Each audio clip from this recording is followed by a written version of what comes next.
aqui agora, então, para as questões de língua portuguesa, gabarito extraoficial. E falando sobre a prova de uma forma rápida, a prova foi muito boa, da nossa visão. A prova estava extremamente tranquila. Para quem estudou, se preparou, para quem estava assim, dedicado à língua portuguesa, a prova veio de uma forma muito positiva. As questões vieram com nível extremamente bom. Então, realmente veio dentro. E quem acompanhou a supervisão... Acompanhou a revisão, estava...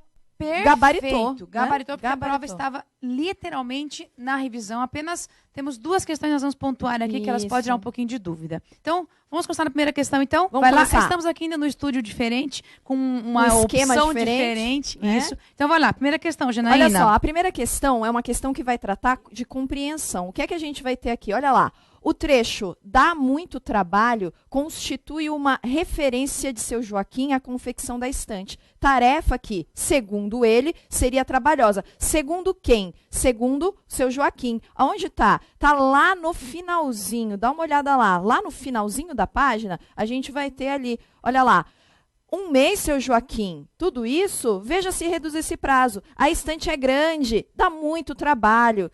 Digamos, 3 semanas. Então, volta lá na questão, o que é que a gente vai ter? Olha só, lá na nossa questão, a gente tem o seguinte, dizendo que o seu Joaquim, a confecção da estante é uma tarefa que, segundo ele, seria trabalhosa. Claramente, olha aqui para mim, claramente a questão está dada.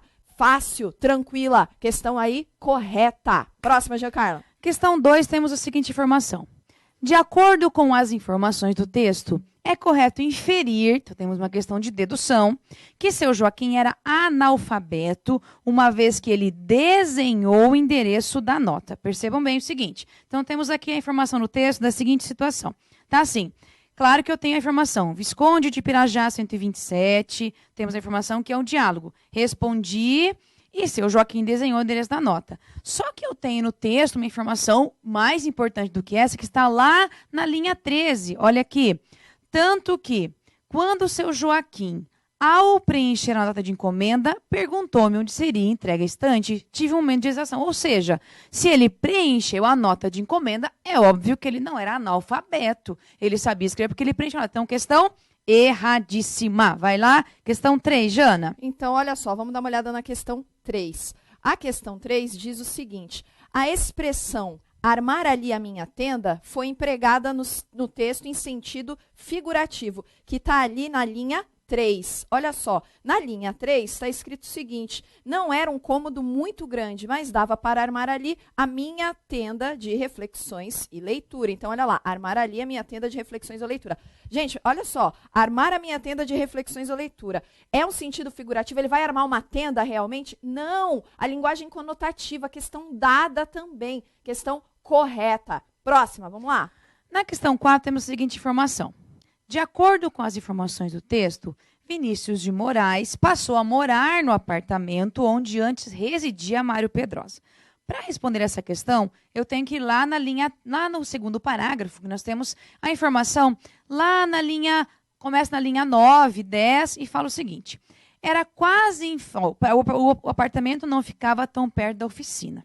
Era quase em frente ao prédio onde morava Mário Pedrosa. Aí ele vai dar a informação das ruas. Entre a Farm de Amoedo e a antiga Montenegro. Hoje, Vinícius de Moraes. Ou seja, Vinícius de Moraes é o nome da rua. Antigamente ela se chamava Montenegro. E agora ela é chamada de Vinícius de Moraes. Então a questão está errada, porque tem nada a ver, Vinícius não morava em lugar nenhum. É apenas o nome da referência do endereço, é o nome da rua. Questão errada, vai lá, Jana. Questão número 5 agora. Olha só, a questão número 5 vai falar o seguinte: o momento de hesitação vivido pelo narrador deveu-se ao medo de informar o endereço a um desconhecido. E está ali na linha 15. Olha só, estava ali uma semana e nem decoraria ainda o número do prédio, tanto que, lá no finalzinho, onde seria entregue a estante, tive um momento de hesitação. Perguntou-me onde seria entregue a estante. Tive um momento de hesitação. Então, o medo seria porque ele ia informar um desconhecido? Não, era porque ele não sabia o endereço. Essa questão está clara também. Fazendo a leitura, você entende perfeitamente. Legal que o texto colocado foi um texto literário, né? Mas não é aquela literatura difícil, aquela literatura bem tranquila. Portanto, a nossa questão 5 está errada. Não se deve ao fato de ser desconhecido, mas de não saber ao certo o endereço. Próxima questão.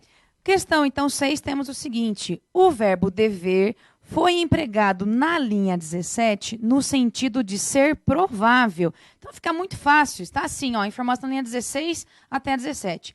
Se o prédio do Mário é 228, o meu, que fica quase em frente, deve ser 227. Ou seja, é provável que seja, possivelmente deve ser. Então, realmente, o verbo dever não é que você deve fazer algo, é uma suposição, uma sugestão, uma possibilidade que o autor coloca aqui, o narrador. Então, deve ser esta. O verbo dever tem esse sentido. Questão 6, perfeita, uma questão muito fácil, extremamente tranquila. Agora vamos para as questões que envolvem aspectos linguísticos. Então temos a questão 7, a questão de regência. Veja só, e essa daqui a gente falou em sala várias vezes na revisão. Olha só, você tem ali a correção gramatical e o sentido do texto seriam preservados caso se substituísse o trecho lembrei-me de que por lembrei que. Olha só, o que a gente tem aqui? A gente tem aquele lembrei-me de que. Aquele lembrei-me de é verbo pronominal, ele tem o pronome ali, lembrei-me. Ele exige a presença da preposição. Caso eu faça uso do verbo, porque o lembrar pode ser só lembrar, sem o pronome, não tem mais a preposição. Dá para substituir? É o que está sendo colocado ali. Dá para fazer isso? Dá para fazer isso. Questão correta. Perfeitíssima. Aí temos a questão 8. Questão 8 pede a noção de concordância verbal e fala de sujeito. Então, temos o seguinte. A forma verbal teria, na linha 2, está flexionada na terceira pessoa do singular para concordar com apartamento, núcleo do sujeito da oração em que ocorre. Bom, vamos lá no texto para a gente perceber isso. Tá o seguinte. Naquele novo apartamento da Rua Visconde de Pirajá, pela primeira vez, teria um escritório para trabalhar. Então, daí, se ler mais um pouquinho para ter certeza, não era um cômodo muito grande, mas dava para armar ali a minha tenda de reflexões e leitura. Ou seja, é o narrador quem está contando que ele teria um escritório para trabalhar. Então, primeiro que o verbo não está concordando com algo na terceira pessoa. Claro que eu teria, ele teria, o verbo fica idêntico. Mas aqui eu tenho um sujeito desinencial. Supõe-se que ali eu teria um escritório. Então, questão errada, porque não tem nada a ver. Não é concordância com terceira pessoa e não se refere nada a apartamento. É uma concordância referente à lógica de eu saber que eu tenho um sujeito desinencial e ponto final. Agora, questão 9, então. Olha só, a questão 9 diz o seguinte. Seria mantida a correção do texto caso o trecho onde caberiam fosse substituído por que caberia. Então, tá ali, ó. Onde caberiam por que caberia. O que a gente vai ter? A gente vai ter ali um problema, lógico, você prestar atenção com relação ao verbo, né? Olha lá, a grande e sonhada estante onde caberiam todos os meus livros. Quem caberiam? Todos os meus livros. Poderia substituir que caberia a todos os meus livros? Claro que não. A gente vai ter um problema ali com relação à colocação. Ah, mas a gente tira o onde, que é o pronome, e coloca um que também é o pronome. Pô, mas e o verbo? Como é que fica? O verbo precisa concordar. Então, a questão está errada. Não daria. Essa daí fácil pra caramba Até também, porque eu poderia colocar, então, em que caberiam. Aí, tudo bem. O onde por em que é perfeito. Beleza. Mas o onde por que, literalmente, não posso fazer a troca. Porque Não eu tenho dá. uma referência de lugar. Então, o em que, eu tenho que ter um lugar.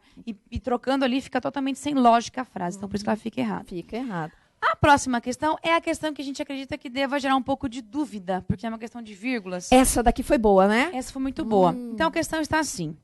No período, tanto que até a hesitação, linhas 13 a 15, o emprego de todas as vírgulas deve ser a mesma regra de pontuação. Então, esse todas, ele de cara, ele já dá uma dúvida.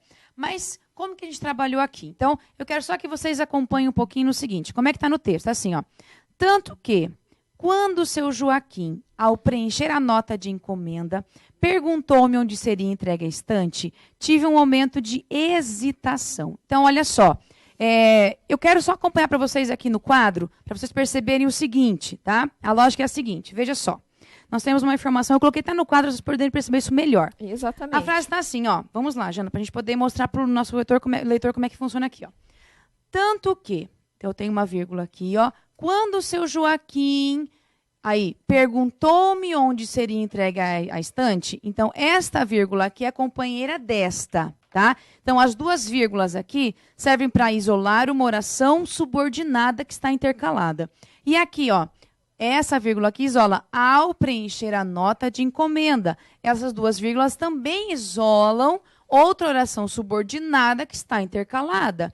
Aí, se eu colocar esse período na ordem direta, fica: tanto que tive um momento de hesitação quando o seu Joaquim perguntou-me onde seria entregue a estante ao preencher a nota de encomenda. Na ordem direta não tem vírgula. Então, a princípio, né, pela nossa lógica aqui, nós temos essas duas vírgulas. Elas foram usadas para isolar uma oração intercalada subordinada e essas vírgulas também foram pelo mesmo motivo. Então, realmente, nós temos 2 pares de vírgulas aqui e 2 aqui usadas para isso. Sim, um dos erros, né, Giancarlo, a gente estava falando, é justamente olhar isso daqui e acreditar que essa vírgula é par dessa. Aí é que está o problema. E não, aqui, ó, lembra, eu ainda falei, tô com uma premonição, vai cair. Lembra que a gente falou na superrevisão? Falamos. Para tomar cuidado com a reduzida? Olha o que a gente tem aqui, ó, preposição e verbo na sua forma nominal. É uma oração reduzida. Isso. Porque senão o cara vai olhar e vai falar, ah, aqui tudo bem, tá conjugado, mas aqui tá na forma nominal, né? Mas são 2 orações subordinadas. São orações. Então, temos realmente 2 orações.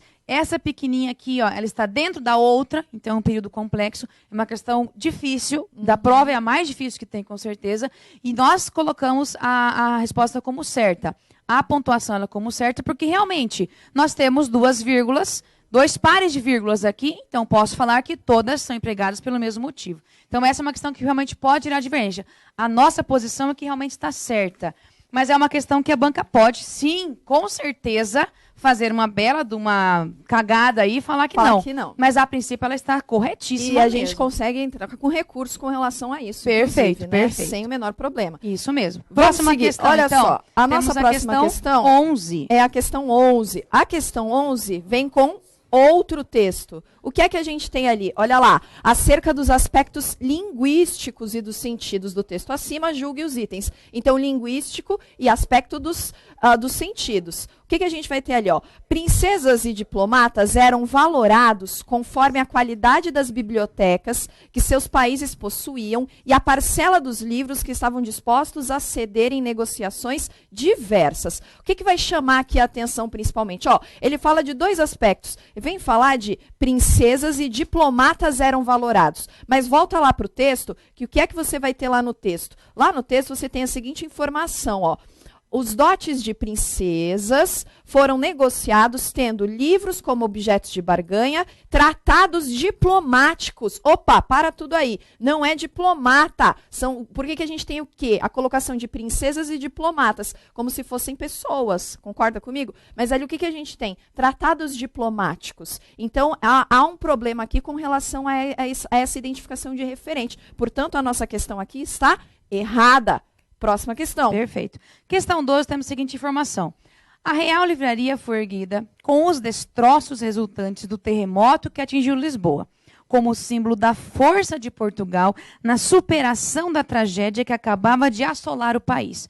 O que nós temos de informação aqui é o seguinte, pela questão, eu sei que a livraria foi erguida com os destroços, ou seja, usaram os destroços para erguer a livraria. O que eu tenho aqui? A Real Livraria.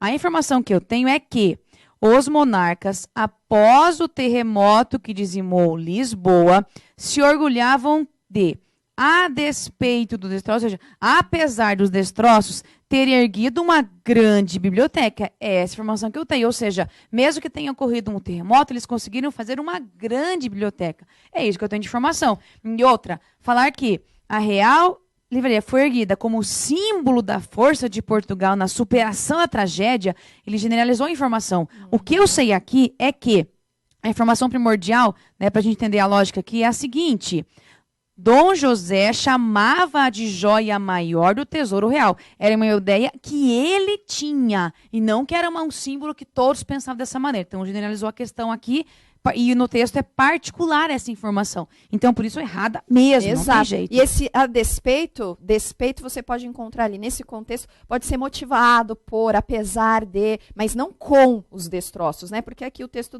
a questão deixa bem específica. Vamos para a próxima. Olha questão. Só, a nossa próxima questão aqui é a questão 13. A expressão essas coleções retoma por coesão o termo bibliotecas. Aqui também, né, Giancarlo? Aqui a gente pode dizer que foi um trecho que trouxe um pouquinho de dúvida, pode trazer dúvida, e aqui a banca ela vai dizer a você, o que ela for dizer aqui com relação a essa questão, a gente também pode contestar. Olha lá, bibliotecas sempre deram muito o que falar. Grandes monarquias jamais deixaram de possuir as suas e cuidavam delas estrategicamente. Beleza. Afinal, dotes de princesas foram negociados tendo livros como objetos de barganha. Tratados diplomáticos versaram sobre essas coleções. Coleções do que é que a gente faz coleção? Coleção de livro. Dá para fazer coleção de biblioteca? Não. Então, a gente tem como elemento ali de coesão a ideia de livros. Ainda que, né, a gente conhece a banca, às vezes pode pensar que talvez eles até mencionem, traz um pouco de ambiguidade, mas se a gente for pensar nessa ideia de coleção, a coleção que é feita é de livros. Talvez o problema da concordância esteja com essas coleções, de estar no feminino também, né? E livros no masculino. Então, a pessoa pensa, vai ver que deve ser biblioteca, mas não é. Faz coesão ali com o elemento livros. Portanto, a questão ali, a nossa questão 13 está errada. E pela força argumentativa também, entre bibliotecas e livros, o que tem mais peso ali é livros, até porque os livros foram usados como objetos de barganha, então eles foram usados isso nos tratados também. Então tem um peso maior de livros, considerando os dois. O que pesa mais, tem uma força argumentativa maior, é a palavra livro, sim. Então por isso que a gente vai pensar em livros. Agora, próxima questão, né? Questão linda, dada, gente. A questão chega a ser ridícula de fácil. O sinal de 2 pontos é empregado imediatamente após biblioteca e introduz um termo de natureza explicativa. Bom, a primeira que o 2 pontos faz isso, né? Os 2 pontos servem para isso, para indicar algo de natureza explicativa e tem essa informação. E eu justifico isso no texto, ó. Terem erguido uma grande biblioteca. 2 pontos. Qual é a grande biblioteca? A Real Livraria. Então, realmente, eu tenho um termo, natureza explicativa, que é introduzido após o sinal de 2 pontos. Então, 2 pontos faz isso. Indica um termo explicativo. Então, questão corretíssima, perfeita, lindíssima. Agora, a próxima questão de RCO. Pelo amor de Deus. Fácil. Ridiculamente fácil. O que a gente tem lá? Olha lá. Com base no disposto no Manual de Presidência da República, julgue o próximo item.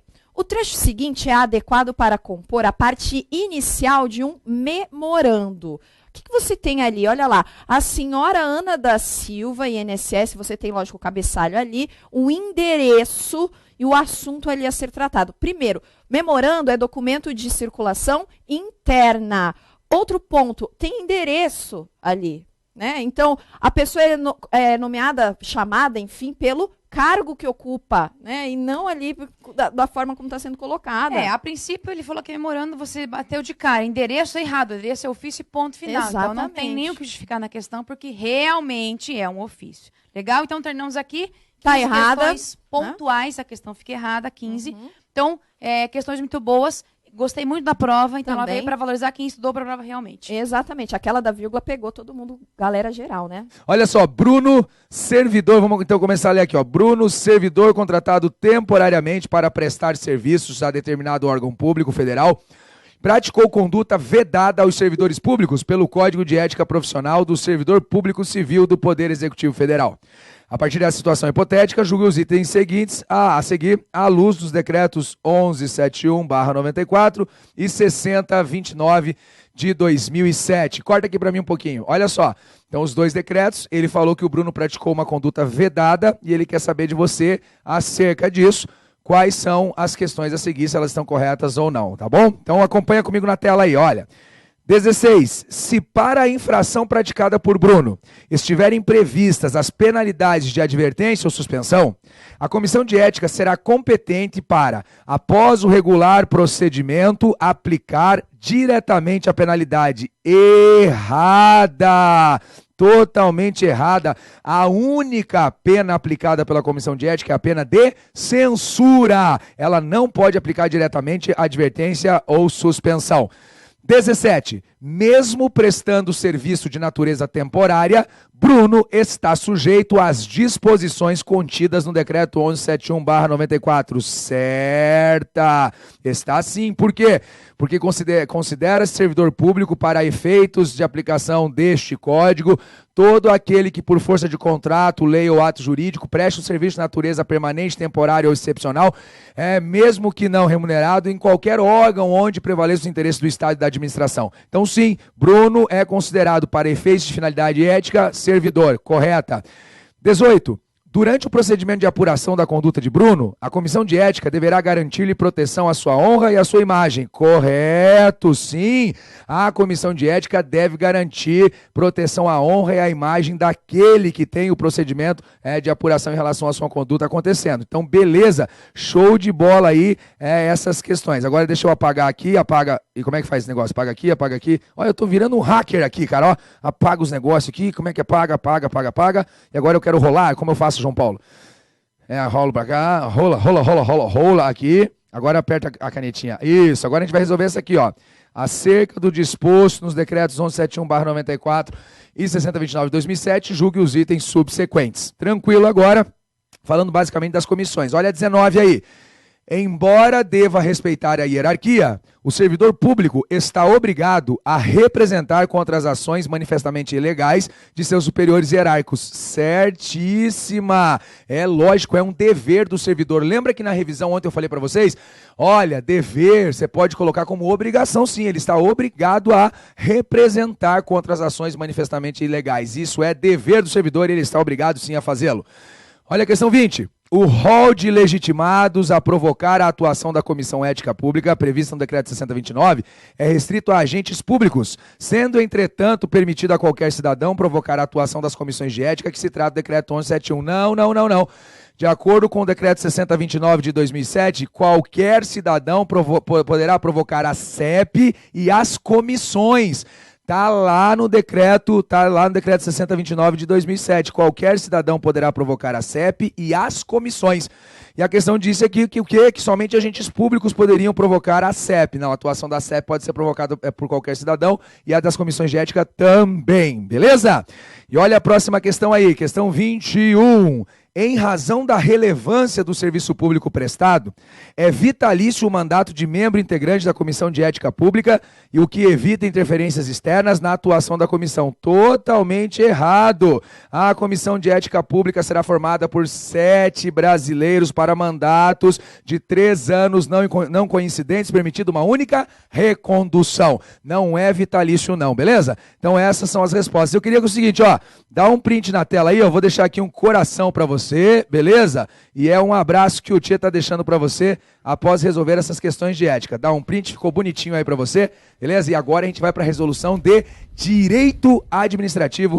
Thales Moraes. É nóis. Valeu, madrugada, ó. Próximo. Você já sorte, foi, né? Deu sorte. Cara, esse foi. Olha só, galera. Bem legal a prova aí, veio uma prova, algumas questões um pouquinho discutidas, a regra geral. Veio uma prova boa, bem na veia daquilo que a gente trabalhou. Quem faz o curso regular, não vou nem falar que é covardia, no curso regular você mata tudo isso aqui passeando, rindo. Mas mesmo na CTI, isso, dá uma arrumadinha pra nós aí. Mesmo na CTI, mesmo na reta final, também na reta final que a gente trabalhou, na supervisão, muita coisa aqui na prova. Então, ó, foi uma prova bem bacana, muitas questões de direito administrativo e de regime jurídico único. Vamos desenrolar então, vamos ver aí. Aí eu vou passar para você o gabarito, porque tem algumas que são discutidas, que não é uma coisa assim, ó, é esse. Mas pelo padrão da banca, vou te mandar qual que é o gabarito que é. Vamos esperar ver o que a banca fala, mas ainda assim, vamos tentar um recursinho depois com calma. Valeu? Partiu. Olha só, lembrando que a gente está fazendo a prova alga, mas você às vezes tem uma prova diferente, a tua questão vai estar em outra ordem. Não há problema. Procura ela pelo texto e a gente resolve junto. Olha só, aqui vamos dar uma olhadinha na prova que a gente tem na 22. Olha o texto que a gente tem antes. Ó. Considerando que determinado servidor público federal tenha sido removido para outra sede, situado em outro município, para acompanhar sua esposa, que também é servidora federal, e foi removida no interesse da administração. Julgue os itens seguintes à luz do disposto na Lei 8.112 de 90. Vamos lá. É o seguinte, olha o que acontece. 2 servidores públicos federais, um aqui e outro lá. A esposa foi removida no interesse, removida de ofício. Esse cara aqui, o servidor, ele pode acompanhá-la independentemente do interesse da administração. Só com isso na cabeça, vão agora para as questõezinhas. Olha 22. Ainda que o servidor e sua esposa sejam integrantes de órgãos pertencentes a poderes distintos da União, a remoção do servidor poderia ser concedida ou se poderia. Por quê? Não interessa se o cônjuge que foi removido é um servidor público civil, militar da União, Estado, DF, município, executivo, legislativo, judiciário, isso não importa. O que importa é o seguinte, é o cara da 8.112 está pedindo para acompanhar. É isso que importa. Então, questão correta. Não precisam ser realmente aí dos mesmos poderes nem mesmos órgãos. Correta 22. Olha a 23. É correto inferir que houve interesse da administração na remoção do servidor, pois esse é um dos requisitos para sua concessão. Houve não. Por quê? Porque aqui o cara que está pedindo para acompanhar o cônjuge é uma remoção a pedido independentemente do interesse da administração. Dá uma certa dubiedade pelo seguinte, fala, pô, que servidor que a banca está falando? Dele ou dela? Porque no dela teve interesse da administração, no dele não. Porque geralmente o CESP ele não fala a servidora, ela refere servidor em sentido genérico. Então, dependendo de quem a banca está falando, a resposta mudaria. O que a gente prevê aqui, o que parece que é mais óbvio que ela está perguntando? Ela está perguntando do cara, né? O que a gente dá para interpretar aqui está perguntando dele, não da esposa dele. E no caso dele, está errado, porque não houve interesse. Então, a 23, ó, errada. A 24. A referida remoção pressupõe o deslocamento do cargo ocupado pelo servidor para outro órgão ou entidade do mesmo poder. Olha o que ela falou, ó. Pressupõe o deslocamento do servidor para outro órgão ou entidade do mesmo poder. Essa aqui eu vou responder cantando. Ado, remoção no mesmo quadro. Ah, fala sério, pô, a questão tava fácil pra caramba, tava mole. Lembrou da nossa musiquinha? Quebrou tudo. A remoção é feita no âmbito do mesmo quadro. Não vai para quadro diverso, muito menos para poder diverso. Está fumando droga? Ele é o quê? No mesmo quadro. É para o mesmo quadro. Então está errada também essa daí. Ele não vai para outro órgão ou entidade, não. Ele continua no mesmo quadro. Ele simplesmente se desloca para uma outra localidade com ou sem mudança de sede. Errada então também essa 24. A próxima. O período de afastamento do servidor para deslocamento e para a retomada do exercício do cargo no novo município, observados os limites legais, é considerado como de efetivo exercício. Correto também. Aqui a banca forçou um pouquinho a amizade, porque na verdade essa parte está lá em tempo de serviço, que não é algo muito cobrado. Mas naqueles 10 a 30 dias que ele tem para ir para outro local, nesse caso aqui, isso é computado como tempo de efetivo exercício, sim, está no artigo 102, inciso 9, não é uma coisa que toda hora a gente vai em prova, mas, né, com uma leiturazinha mais tranquila, mataria. Beleza? Essa aqui de todas as remoção foi mais chatinha, as outras bem na veia. Próximo, olha só. Julgue, então correta, tá? Correta essa daí. Julgue os itens subsecutivos conforme o disposto na Lei 8.112. Partiu. Como medida que contribui para a melhoria da qualidade de vida do servidor público, é-lhe facultado optar pela acumulação de períodos de licença para capacitação, caso não seja possível usufruí-los após cada período aquisitivo. Rola não. A licença para capacitação, como funciona? É aquela licença devido a cada quinquênio de efetivo exercício, ele pode tirar até 3 meses para estudar. Beleza. Só que não é cumulativo. Olha só, cada 5 anos, 3 meses. Se ele ficar 10 anos, 3 meses, 15 anos, 3 meses, porque não é cumulativa. Se ele não usou a licença, o problema é dele. O problema é dele. Não é cumulativa, então a questão está errada. Essa aqui também trabalhando bem na veia ela. A próxima agora, a 27. Vamos lá. Em conformidade com a Lei nº 8.112 de 90, o servidor público poderá ser afastado do Brasil para missão oficial por tempo indeterminado. Ah, fala sério. Essa daqui, mesmo que você nunca tivesse visto, pensando um pouquinho, pô no tico-teco para trocar uma ideia, não tá na cara que tá errado? Tá errado. Por tempo indeterminado, tipo assim, meu irmão, vai lá e fica lá de boa, os cofres públicos que se fodam. Não, não é assim que funciona, não. Tem um prazo máximo. A 8.112 define o prazo máximo, ó, de 4 anos. Mas por que ela foi tranquila? Porque, pô, falou prazo indeterminado, você nem precisa lembrar o prazo. É só lembrar que não tem por prazo determinado, né? Isso aqui tá zoado. Tá errado, então, também essa questão. Prazo máximo de 4 anos. Próximas questõezinhas. Julgue os itens que se seguem acerca da administração pública. Olha que massa, ó. Essa parte aqui, ela tá em direito administrativo, mas ela também tem um pezinho lá em direito constitucional. A gente sempre bateu esse papo, que o do 3741 pode ser tanto constitucional como administrativo. Mesma porcaria tudo. Vamos lá. Olha só a questão 28. A garantia constitucional de acesso dos usuários a registros administrativos e a informação sobre atos de governo está relacionada ao princípio de eficiência. Tá não, tá não. Olha só o que ele está falando, ó. Acesso a registros e a informações. Tá na cara que é o quê? Publicidade e não eficiência. Meu, tem um pouco a ver com eficiência também, para a gente ficar de olho se a administração pública não está zoando com o que é nosso. Mas aqui, quando o CES cobra essas questões, ele pega conceito, princípio, pá, direto. Ele não fica vendo aplicações indiretas. Ele vê a aplicação direta do princípio. E isso aqui é uma decorrência do princípio da publicidade e não da eficiência. Então, vai vir como errado no gabarito. Esse é o padrão da banca, mas isso tem uma certa relação também com o princípio de eficiência. Não ficou muito legal, né, banca? Podia ter sido um pouco melhor, falar aplicação direta, podia ter ajudado um pouquinho também. Mas aqui, pelo padrão dela, ela vai dar como errada essa questão, porque isso aqui é uma decorrência da publicidade e não da eficiência. Beleza? Beleza. Olha a próxima. Na análise da moralidade administrativa, pressuposto de validade de todo ato da administração pública, é imprescindível avaliar a intenção do agente. Aqui é complicado. Por quê? Vamos por partes. Na análise da moralidade administrativa, pressuposto de validade de todo ato, correto. Todo ato, para que seja válido, não basta ser legal, também deve ser moral. Deve ser moral. É imprescindível avaliar a intenção do agente. Aí tem um pequeno problema. Vai vir no gabarito preliminar como correta essa questão, ela veio como correta, porque a banca trabalha no mais superficial. Até pelas outras questões nós vimos isso. Ela vai vir no mais superficial. Mas existem algumas situações, até algumas correntes doutrinárias, que falam da intenção objetiva, tal. Tem uma certa discussão, tipo em ato vinculado. Tem um aprofundamento, uma coisa bem mais aprofundada, que bateria de frente com isso. Mas não é o que a banca vai fazer, não. Aqui ela vem com essas questões, tipo, bem menininho de prédio, sabe? Bem corretinho, bonitinho, filhinho da mamãe, assim, sem muita coisa. É bem o que está vindo aqui, bem no superficial. Então, no superficial, vem cá. A intenção da gente é importante? Claro. Porque agora, trazendo um pouco mais para o direito administrativo, se o cara que está agindo, o que ele quer fazer não é interesse público, é interesse privado, pelas questões anteriores que nós temos da própria banca, se ele fez algo buscando interesse privado, mesmo que seja legal, o ato é inválido.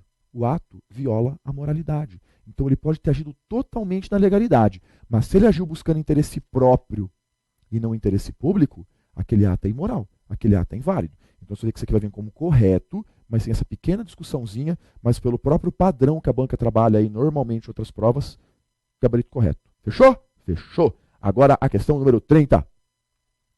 Essa veio mole, hein? Essa aqui é um presente com um lacinho de coração, assim, ó.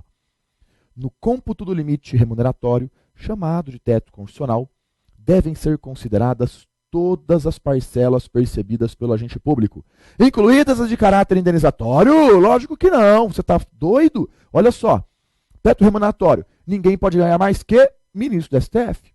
O teto tem várias coisas em torno dele, mas o que é importantíssimo para a prova, a gente falou disso aqui até encher o saco, é o quê? Que nem todas as parcelas, todas as verbas estão incluídas no teto. O que está excluído? Verba indenizatória. Verba indenizatória não está incluída no teto. Questão errada. Grifa a palavra incluída, que esse que é o erro. João Paulo, eu vou mexer nisso aqui, mas vai dar errado. Quer ver? Ó.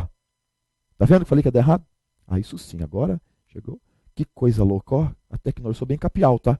É perigoso eu mexer nisso aqui, dar um vírus, acabar com tudo, derrubar até a transmissão. Eu sou bem capial, então toma cuidado de mexer com esse negócio aqui. Então, está incluída não, está excluída. Errada. A 31. Em decorrência do princípio da impessoalidade, as realizações administrativo-governamentais são imputadas ao ente público e não ao agente político. Vamos por partes. Aqui a banca floreou um pouquinho, não vai ter nada de outro mundo não. O que a impessoalidade fala? A isonomia, a finalidade pública e o que interessa? Vedação à promoção pessoal. Quando alguma coisa é feita, a gente coloca o nome do agente público? A gente coloca o nome do órgão ou da entidade. Do agente público, não. Então aqui, agora falando de forma bonitinha, né, que a banca veio. Vem cá. A impessoalidade, que veda a promoção pessoal. A impessoalidade fala que as realizações, que a atuação administrativa, ela é imputada ao ente público? Por exemplo, à União. E não ao agente político, não ao agente público. Questão correta. Opa, valeu, dá uma golinha aí, é nóis. Então essa questão aí, tá correta por quê, meu irmão? Olha só, a impessoalidade, cadê? A tecnologia é uma coisa muito louca, né? Isso aí, ó, grifa a impessoalidade. O que a impessoalidade está falando? Tem que sempre procurar um do princípio. O tio sempre ensinou. Grifa o nome do princípio, senão dá problema na prova, hein? Então, grifou a impessoalidade. Ela veda a promoção pessoal, fala que não pode pôr o nome do cabra, tem que pôr o nome o quê? Do órgão entidade. Questão correta. Maravilha. Agora a gente vai pular algumas questõezinhas, porque vem as 3 questõezinhas de constitucional. Então vamos lá para a questão 32 aí no seu material. Basta que a pessoa nasça no território brasileiro para que seja considerado brasileiro nato, independentemente da nacionalidade de seus pais, a não ser que algum deles ou ambos estejam no Brasil a serviço de seu país. Cadê a canetinha? Qual que eu posso usar isso aqui? Dedito.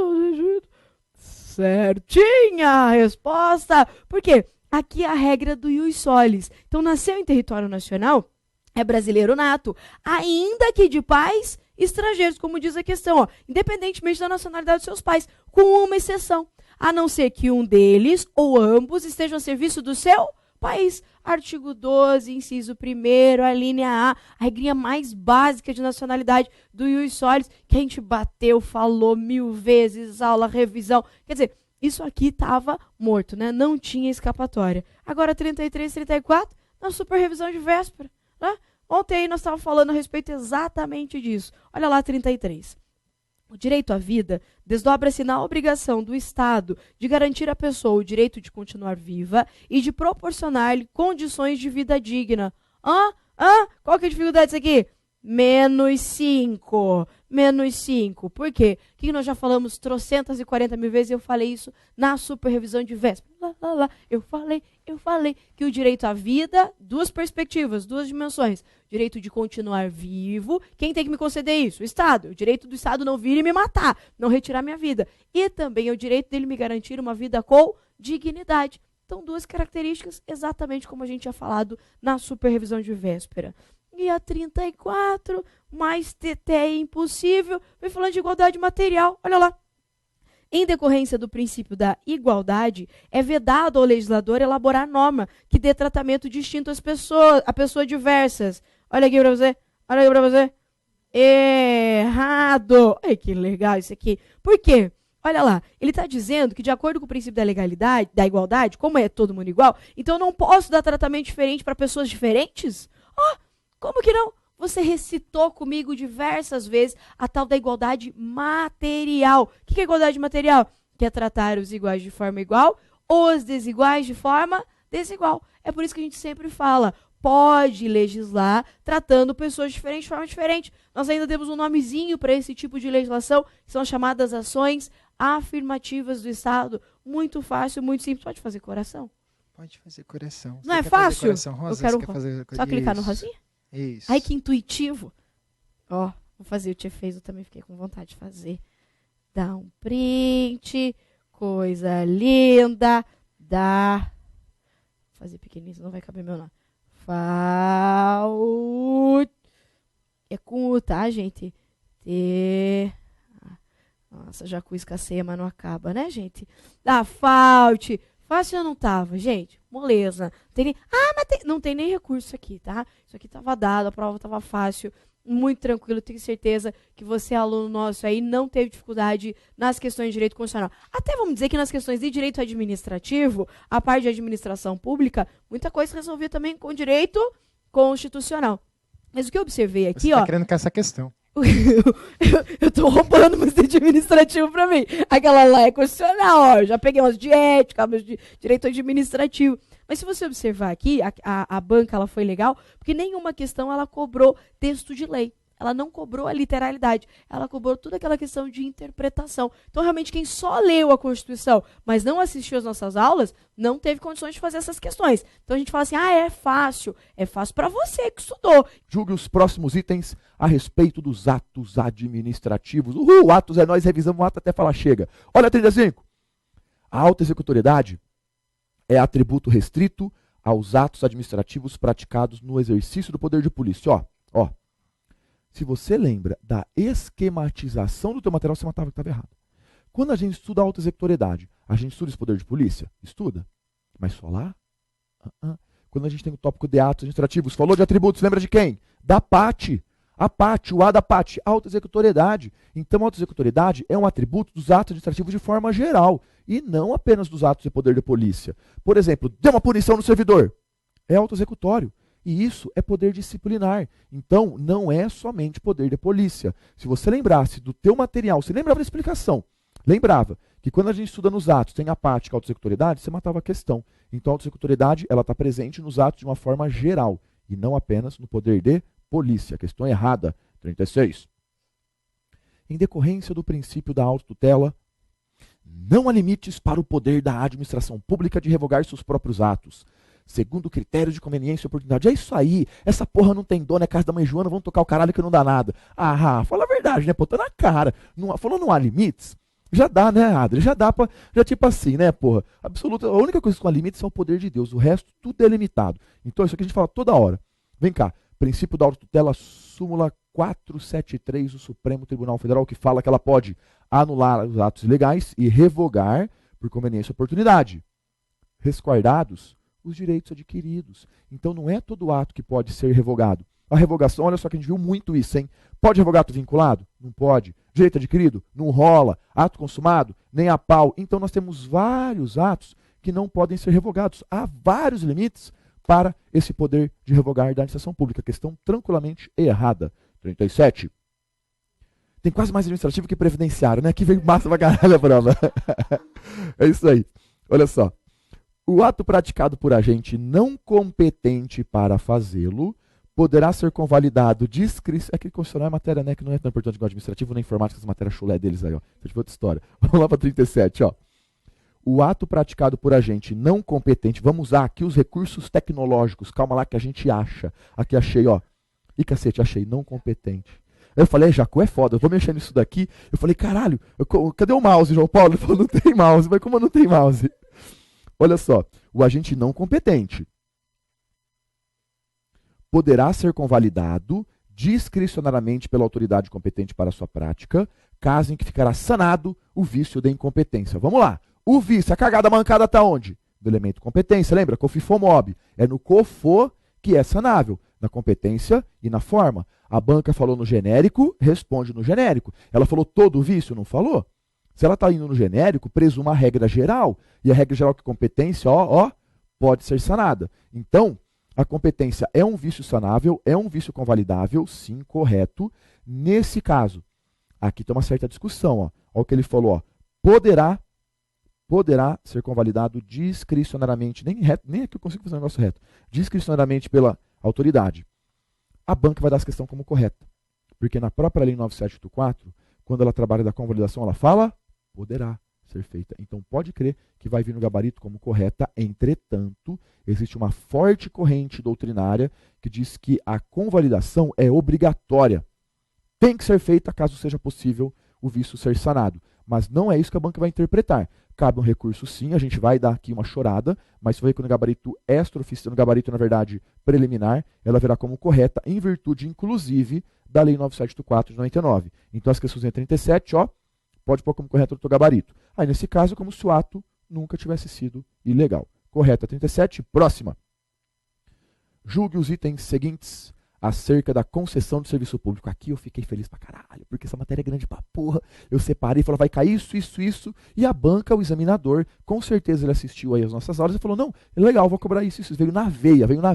Quando a gente fala da extinção, que a gente falou, encampação, rescisão e caducidade, fica de olho nessas três, que é isso que vem. E é isso que veio. Olha aí a 38. A encampação, então eu vou falar grifa, né? Agora eu posso eu grifar, que coisa louca, meu pai, mas é muito louco isso, futuro é foda. A encampação, que consiste em rescisão unilateral da concessão pela administração antes do prazo acordado, dá ao concessionário o direito a ressarcimento de eventual prejuízo por ele comprovado. Aqui a banca vai dar como correta, porque é o seguinte, a encampação é aquela forma em que a administração pública retoma o serviço público por motivos de interesse público. Ela usou o termo rescisão. Não é o termo mais feliz do mundo, mas ela quis dizer a rescisão seguinte, vamos acabar com esse contrato. Por quê? Por interesse público, eu quero pegar o serviço público de volta. Nesse caso, tem que pagar o rapaz, paga o rapaz, ele não fez nada de errado, tem que pagar uma indenização prévia. Então a 38, embora não tenha tido a redação mais feliz e bonita, perfeita do mundo, ela vem como correta. Muito simples, a encampação é quando a administração pública acaba o contrato?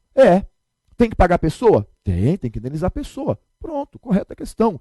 E para fechar, a 39. A 39 é super discutida, é algo super discutido e trabalhamos isso aqui até o cu cair da bunda, hein? Falamos muito essa parte da 39. Olha só, a lei que prevê a concessão de serviço público se dê por licitação. A lei prevê que a concessão de serviço público, né? Vamos contar o português, que a Giancarlo já pôs a cabeça na porta e fez assim para mim, Então, né? Vamos ficar, fez assim para mim a Giancarlo, Ela falou assim, Então vamos ler direito português aqui, né? Porque é matéria chulé, mas beleza, tem que respeitar. Não cai tanto igual administrativo, né? Cai menos, né? Caiu 14 de português, não foi? Rapaz, administrativo é o que tá, é o O. Olha só, então, 38. A lei prevê que a concessão de serviço público se dê por licitação na modalidade de concorrência. Concessão, concorrência, o com e o com. Show de bola, não tinha como errar.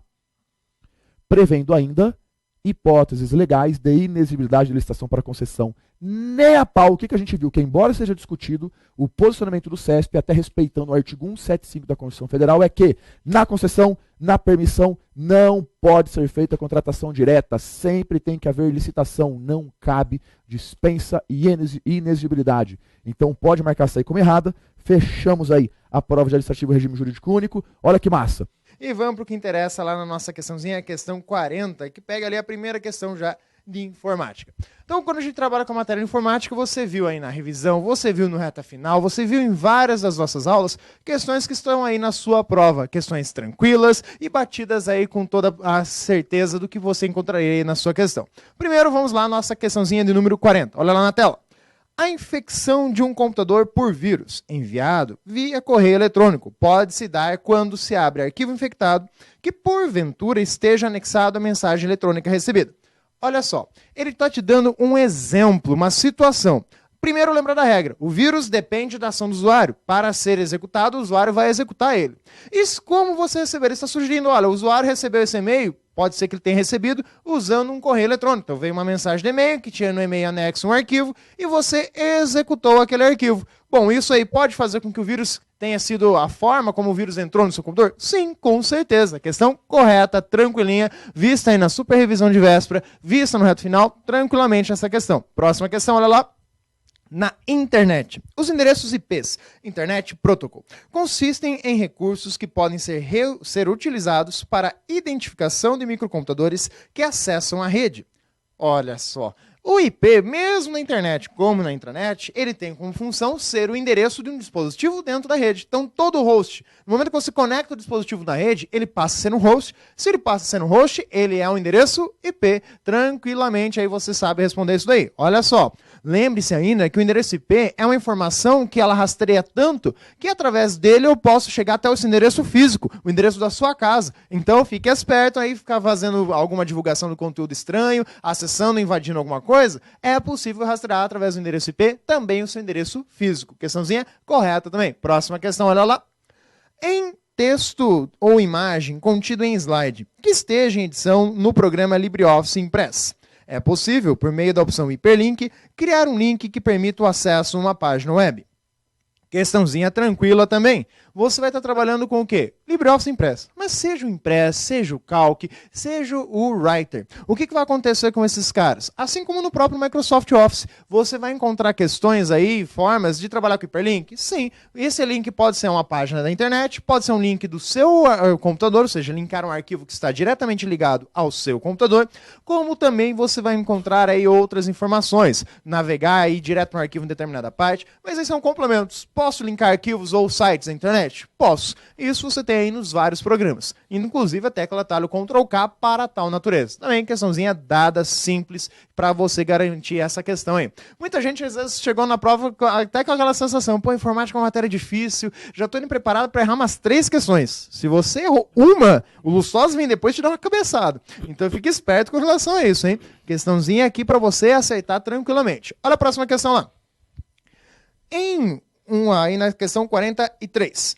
Para se editar o cabeçalho de um documento no Writer, deve-se clicar o topo da página para abrir o espaço para edição. Por limitações técnicas desse editor de textos, não é possível colar textos ou imagem nesse espaço. Ah, tá de sacanagem. Bati também para você, tanto na reta final quanto na revisão de véspera. O que vai acontecer? Simplesmente limitou, inferiorizou a característica, tende a ser uma questão errada. Então, na pior das hipóteses, você meio que ficou na dúvida, está ser errado nessa questão, porque está limitando, pô. Simplesmente você pode colocar qualquer coisa no cabeçalho. Que você coloca no meio do texto, você pode colocar no cabeçalho. Há limitações no cabeçalho do editor de apresentação, no editor de planilhas, no editor de textos não. Então, questãozinha errada aí para você. Olha a próxima questão. A ferramenta OneDrive do Windows 10 é destinada à navegação em páginas web por meio de um browser interativo.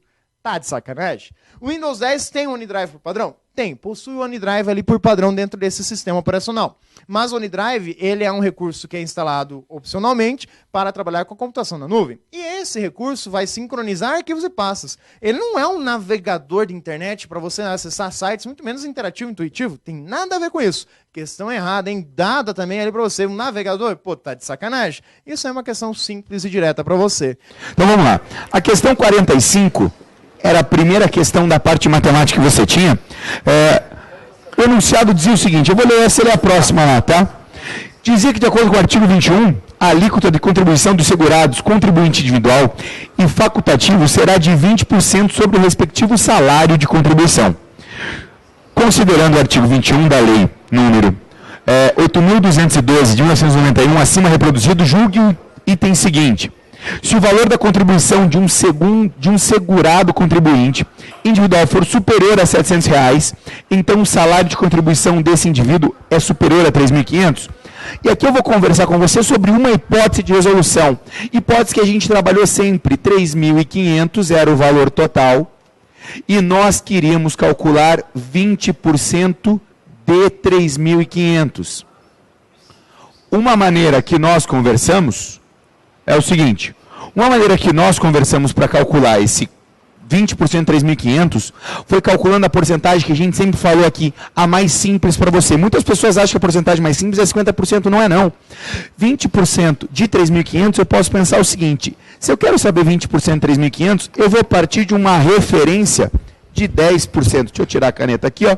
10%. Por que que eu 10%? Porque 10% é só tirar uma casa decimal. Então, 10% eu sei que era 350. Automaticamente, 20% era o dobro disso. Então, 20% será 700. Importante enfatizar o seguinte. A gente não queria exatos 20%. Opa! Pessoal, só um detalhezinho, tá? A prova que a gente está corrigindo é a prova alga. Porque dependendo da prova que você tem, ela muda um pouquinho. Okay. Então, muitas vezes tua prova ela vai mudar a ordem da questão. Eles vão falando o número, essa aqui é a numeração da prova alga. Mas aí pelo professor, ele vai narrando para você o enunciado, você identifica qual questão que ele está falando, beleza? Valeu, Kiolo, obrigado. É importante até dar um tempo aí para você achar a questão que falava de porcentagem de 20% sobre isso. Só para finalizar, não era exatos 20%, né, Rudão? Sim, mais. Porque ele falou assim, ó, se a contribuição for maior que 700, é porque o salário será maior que 3.500, o que faz sentido. Porque com o salário de 3.500, teríamos que contribuir com 700. Mas é só o único jeito de fazer, Ruda? Era só essa maneira? Vamos explorar uma maneira que a gente abordou até no curso de matemática básica, usando uma metodologia daquela pessoa assim, não, eu não sei fazer comparação, mas eu faço aquela metodologia que vai dar certo. Então, poderia também calcular os 20%, né, daquela forma que a gente sempre trabalhou, 20% de 3.500, né? A gente sabe que para fins de cálculo, o valor percentual, você pode transformar ele na parte fracionária, porque é 20%, 20 por 100, 20 dividido por 100. 20 a cada 100. Preposição tem o poder da multiplicação, e aqui, na verdade, você tem um número inteiro vezes uma fração, né? Para simplificar e ganhar um pouquinho de tempo, poderia cortar esse zero com esse zero, e esse outro zero com esse outro zero, e você fica só com a multiplicação de 35 vezes 20, que também vai dar 700. Então, vejam, ou uma regra de 3 também poderíamos resolver por regra de 3. Então você tinha mais de uma maneira para resolver a mesma questão. E isso aqui a gente deixa sempre muito claro aqui na matemática, no nosso curso, que não tem a maneira correta. Tem a nossa maneira, tem a sua maneira, mas ambas têm que chegar no mesmo resultado. Uma questão de natureza fácil, assim, claro, fora do contexto, né, da hora da prova. Perfeito. Mas o Alfazano tinha mais condição de acertar essa questão. E esse é o momento que eu te convido a fazer o seguinte: busque algumas listas, busque alguns materiais que nós tivemos em eventos e veja se nós não fizemos questões infinitamente mais difíceis do que isso. É óbvio que se de repente você está falando, mas eu não me preparei, estou olhando agora, tenha a noção que o aluno Alfazano, que você que trabalhou com a gente, viu isso e coisas piores do que isso. Mas isso dá uma tranquilidade para você, era a primeira questão nessa prova, dá uma tranquilidade para afirmar as outras questões também. Chegamos aqui, vamos lá, para corrigir a questão 46 com vocês. Pega lá. A sentença. Bruna, acesse a internet e verifique a data da aposentadoria do senhor Carlos. É uma proposição composta que pode ser escrita na forma P e Q. E aí? Questão errada. Veja, por quê? Proposição composta, Mas presta atenção, Bruna, acesse a internet. Isso é uma ordem. E além de ser uma ordem, veja o ponto de exclamação no final. E isso não é uma proposição, meu querido. Cuidado. Apesar de você ter aparentemente um conectivo e ali, veja que isto não é conectivo, porque essa sentença ela não é uma proposição. Porque se você tem uma ordem e uma exclamação, elas não pertencem ao conjunto de proposições. Então, a questão 46 está errada. Muito bem. Tranquilo. Agora vamos lá na 47. No final das contas, ó, para quaisquer proposições P e Q com valores lógicos quaisquer, a condicional P, condicional Q, dentro do parênteses Q, condicional P, será sempre uma tautologia. Lembra que o professor falou para vocês na aula passada, na aula ontem, supervisão de véspera, vai ter uma questãozinha de tautologia. Aí vocês dizem assim, professor, mas esse símbolo não é o do condicional. Meu amigo, o nome está aqui, ó, condicional. Você vai brigar com o quê? Você vai só fazer a tabela. Vamos aqui agora no quadro para a gente fazer a tabela. Olha lá, rapidão. Você tem 4 linhas, não é isso? Então você tem a proposição P, você tem a proposição Q, você tem Q condicional P e você tem P condicional Q condicional P. Aí você tem lá as 4 linhas, 1, 2, 4, e você vem lá ó, com os valores. Veja lá, verdadeiro, verdadeiro, falso, falso, verdadeiro, falso, verdadeiro, falso. Q condicional P. Presta atenção para tu não errar. Q é o antecedente. No condicional, antecedente verdadeiro, consequente falso, é falso. O resto é verdadeiro. Você não perde tempo pensando no resto. Já marcou onde é falso, acabou. Agora, P condicional, Q condicional P. P agora é o antecedente. No condicional, antecedente verdadeiro, consequente falso, não deu. O resto é verdadeiro. Se é tudo verdadeiro, obviamente é uma tautologia. E você matou a questão. Logo a questão 48, ó. 47, desculpa, é uma questão correta. Fechou. A 48, olha aqui para mim primeiro. 48 para você atribuir valores. E ele já lhe deu a questão. Vamos lá na tela e veja, ó. Caso a proposição simples, aposentados são idosos, tenha valor lógico falso, você já sabe que esse é falso, então o valor lógico da proposição, aposentados são idosos, logo eles devem repousar, será falso. Tá errada. Por quê? Presta atenção aqui comigo. Imagina que aposentados são idosos, deixa eu apagar aqui rapidão, dá pra gente... Obrigado, professor. Aposentados são idosos, a proposição P, ele diz que é falso. E depois ele diz que aposentados são idosos, logo, condicional deve repousar, será falso. Está errado, meu amigo. Por que está errado? Pelo seguinte, se P é falso, ele é o antecedente de um condicional. Quando o antecedente de um condicional é falso, o condicional já é verdadeiro. Pronto, destoa da questão, a questão está errada. Raciocínio lógico está uma moleza. Zé vai fazer aí a última para você, dá 49, você vai ver que não tem o que dificultar. Questão aí, 49. Assim como todas as outras aí de raciocínio, a banca trouxe somente a regra. A questão 49, o que a gente estudou e trabalhou muito? A gente chegou a trabalhar com a ideia de sinônimos, qualquer sinônimo que poderia aparecer aí do condicional, a ideia do quando, a ideia do pois, qualquer sinônimo que poderia aparecer. E o que a banca fez aí com você? Trouxe ali na proposição, na questão, desculpa, 49. Dada as proposições simples, ele já trouxe certinho para você. P, sou aposentado. E Q, nunca faltei ao trabalho. Ele já trouxe certinho para você quem eram as proposições. Você nem tinha que pensar como você vai representar. Já trouxe a representação da proposição aí. Aí ele vai te trazer o texto. A proposição composta. Se sou aposentado e nunca faltei ao trabalho, então não sou aposentado. Trouxe somente a regra. É só você ler e representar. Você já tem o P, você já tem o Q. Aí você só lê a frase. Se começou pelo se, é o condicional, é o se então. Se sou aposentado, aí ele traz para nós o e ali. Se sou aposentado e nunca faltei ao trabalho. P e Q. Aí ele traz a vírgula, então. Está ali o seu condicional. Se P e Q, então não Q. é só você seguir agora e olhar o que a banca trouxe aí para você. Não P. Então, não P, desculpa aí. Se P e Q, então não Q. Não P. Desculpa, não P de novo. Debeuza? Mais ou menos, um pouquinho só. Então ele trouxe aí somente a regra. Leu a proposição, trouxe ali quem era P, se P e Q, então não P. Agora grifado certinho, logo aí a nossa questão correta também. Tranquilo, pessoal? Então a gente viu aí a prova de raciocínio sem nenhum segredo. Ela não veio nada de exceção, ela trouxe somente a regra aí pra gente. Aqui na nossa prova, na referência que o professor Thales deu, é a questão de número 50, onde trazia assim, se A, vírgula, B e C forem conjuntos quaisquer, tais que A, vírgula, B está contido em C, então aí vinha uma equaçãozinha, uma expressão que envolvia as operações de diferença, interseção, união, e era para comparar se o C interseção com B era igual àquela operação lá. Eu vou escrever aqui, você aborda aquela resolução. Você faz pensando em cogitar alguns elementos. Atribuir valores. E eu vou utilizar o diagrama. Beleza. O que você acha? Enquanto você vai fazendo ali, eu vou então, atribuindo aqui. Ó. Nesse momento eu pensei o seguinte, vem comigo que a gente vai ter duas resoluções duas maneiras de resolver a mesma questão. Eu só queria também enfatizar o seguinte, que a gente acabou esquecendo na primeira questão, a primeira questão de porcentagem que a gente fez, a questão de porcentagem está correta.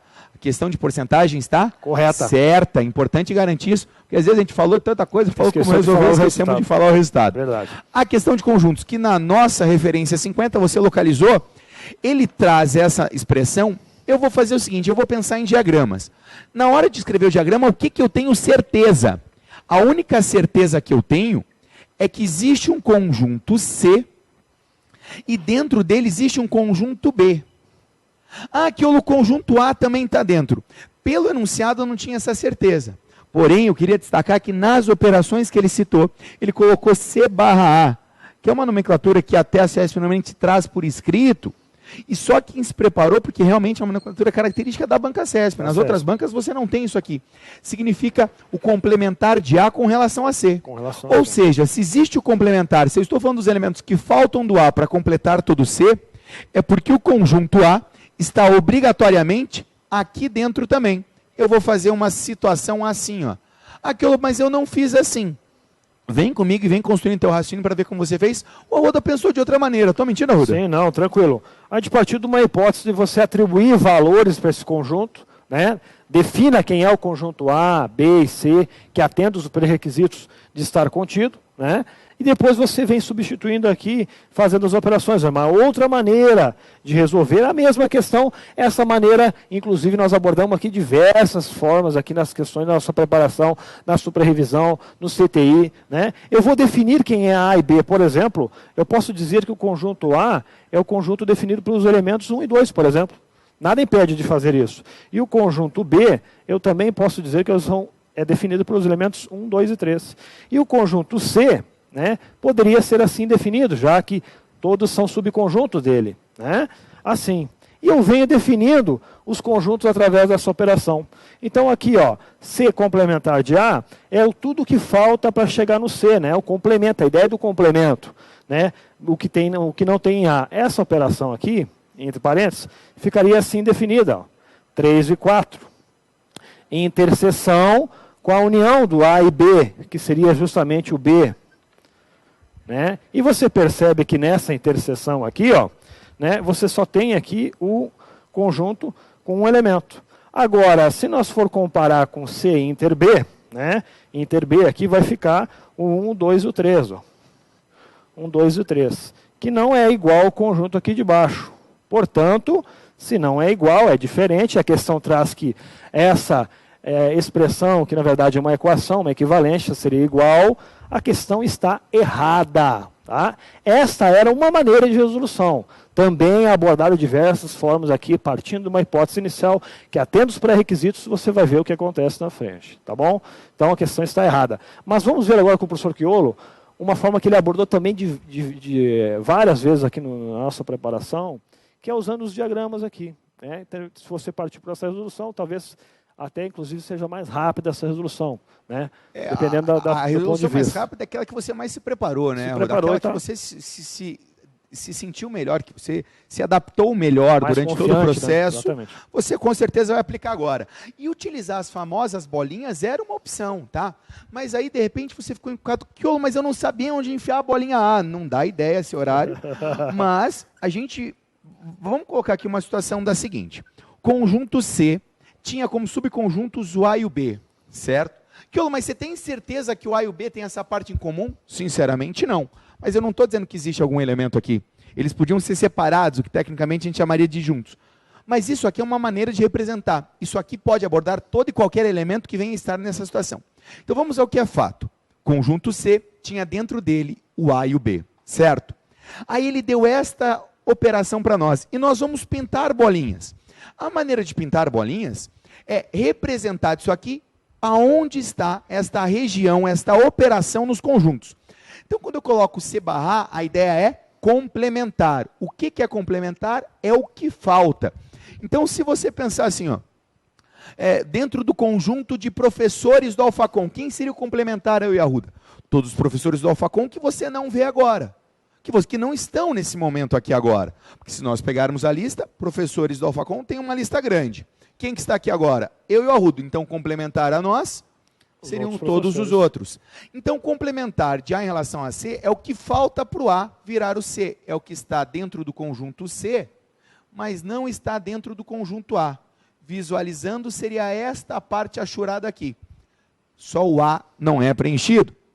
Aí eu vou fazer interseção dessa parte com A, união com B. União é unir, união é um casamento. No casamento vai o pessoal que é amigo de A e vai o pessoal que é amigo de B. Nesse casamento, então, eu vou ter esta parte. Estamos juntos? Agora eu quero interseção. O que é interseção? O pessoal casou, foi morar no apartamento Minha Casa Minha Dívida. Vai o pessoal para a festa? Vai, só que agora só os mais chegados. Então, quem que vai para a festa na interseção? Quando eu falo interseção, é alguém que esteja no conjunto A e esteja no conjunto B. Para estar no conjunto, que esteja na primeira parte, Isso. e na segunda parte. A única região que eu vejo preenchida nas duas partes aqui, ó, é essa parte aqui, ó. Ah, Quiolo, mas o meio. Não, repara, o meio está até pintado na segunda figura, mas não está na primeira. Não está. E para estar na interseção, tinha que estar na primeira e na segunda. Estamos juntos? Mas Quiolo, não sei se é verdadeira, não sei se está correta. Agora dá uma olhada. Ele perguntou se isso daqui era a mesma coisa que C interseção com B. C interseção com B é o que está no C e no B ao mesmo tempo. E eu vejo essa região aqui. Agora olha comigo. Esta região pintada, de acordo com a pergunta, é a mesma conclusão que nós chegamos aqui? Não. E uma coisa só é igual a outra, como diz o profeta, quando ela é igual a outra. Porque se ela não é igual a outra, ela não é igual a outra, então essa afirmação está errada. Mas é certo que essa questão é bem mais trabalhosa que a questão de porcentagem. É uma questão que eventualmente você até colocou em branco, mas o errar essa questão, o supor alguma coisa, seria algo complicado. Mas o que eu tenho certeza, que você ficou tranquilo em relação à prova,